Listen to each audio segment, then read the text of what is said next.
I feel like, see, as far as the number of locals and overseas players are concerned, those numbers are set.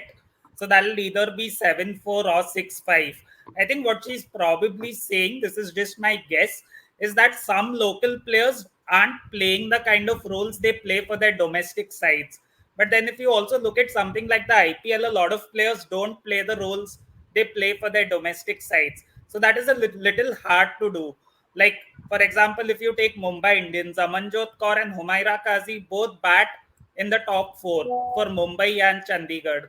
But that can't happen for Mumbai Indians because you can't make Harmanpreet Kaur or Nat Silverfront bat at 5 or 6 because that's not optimum utilization of resources. So I think that is the way of looking at it. And for people like Amanjot and Humaira, they've learned a lot just by getting to play all of Mumbai's 10 games last year. Like Humaira has gone on to captain Mumbai. She's captained West Zone as well. Similarly for Amanjot, she's made her place more or less in the Indian team in both the shorter formats. So I feel like that kind of exposure, just being in the same team as Nat Silverfront, Harmanpreet Kaur, Haley Matthews for 10 matches in a row, getting to train with them every single day is great exposure. The reason Shreyanka Patil got so many opportunities was because RCB didn't have a great bowling attack or because their foreign players weren't delivering. So that also is a factor when it comes to the opportunity the local players get. Like if you have the chance of opening with somebody who's a proven performer at the international level and somebody who's still coming up through the ranks, especially in such a short tournament where 2 or 3 early losses can like harm you a lot, everybody's going to go with the senior international player because ultimately every team here is there to win. They do try to develop players, but that happens on the practice ground, I think not this is the in the franchise tournament. cricket's reality, unfortunately. Yeah, I mean, I think one more thing is given that there are only 5 teams here, we also need to keep that in mind, right? I mean, you look at 5 teams, of which let's say 4 or 5 are internationals from a playing 11, depending on the permutation combination.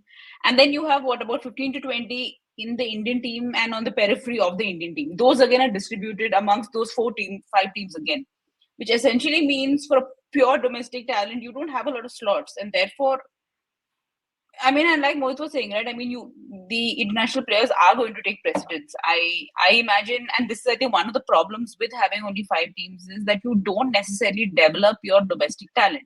At this point, it's a platform to showcase the women's game, and it is more of a marketing thing, which I mean, I do think is also important. It is important to bring eyeballs to the women's game and show how the kind of quality that these players are capable of. And so therefore, I think you would need maybe a couple of teams more, 2 or 3 more, to actually tap into your domestic reserves and for them to then sort of bring their quality to the match. Which I mean, I like we were looking at I think Jinti Manu also right last time, and she was basically her most of her contribution to the team.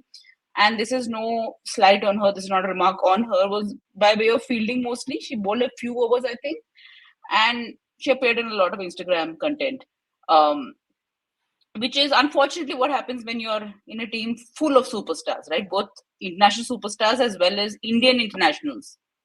Um, so I think the team that had the most opportunity to do this was probably the Giants because they have a lot of railways players. I think by default and because of their management, I guess. I think another Mumbaikar is very happy. Sarvesh is our one of the panel members always, and he's like so happy. He wanted to join today, but unfortunately he had some work. That's why he didn't able to join. He does work with all those back end work. You say the mind brain. He creates the slides for us, and he's saying that absolutely he's saying correctly that stream is overflowing with the quality today. Quite obvious it is that with the knowledge, the way discussion. But one thing I would like to add here with Vaishnavi ma'am that it is pretty easily said, ma'am. जो दिखता है वो बिकता है. So if it is women's cricket, boys cricket, and or the men's cricket, what I found out one thing till the last year to the last year, even though I follow cricket rigorously, I hardly seen or heard about the under 18 level, under 16 level, under 19 level, or under 23 level, or the domestic level of cricket that much. The way this year I heard in last 4 months might be possible because all the WPL team scouts, they were all together and they pushed the pressure on them. So when it comes to the scene now onwards, I think everything needs some time to bloom. And Julie ma'am, can you please give spot a light on this, that how we can go ahead and Actually,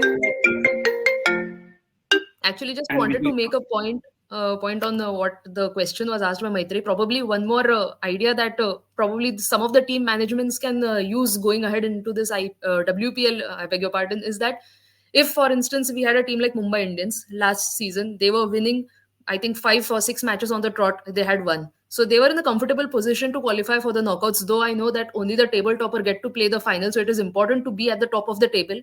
But in case if you are in such a situation that you know that you are going to qualify for the knockouts, why not try somebody like a Humaira Kazi, as rightly Mohit said, that who plays at number 4 for Mumbai? Probably try her at number 4 instead of, say, Harmanpreet Kaur or Amelia Kaur or Nat Brand, who comes in there. So I think there was a lack of experiments done by some of the teams that we saw in last WPL. And if these WPL teams, they tend to do these experiments, if they know that their position is going to be secure at top 3, who are going to qualify for the knockouts, probably they can have newer players or the domestic players, give them chance, throw them under pressure, and let us see if they can do well. So probably that way you can give these domestic players some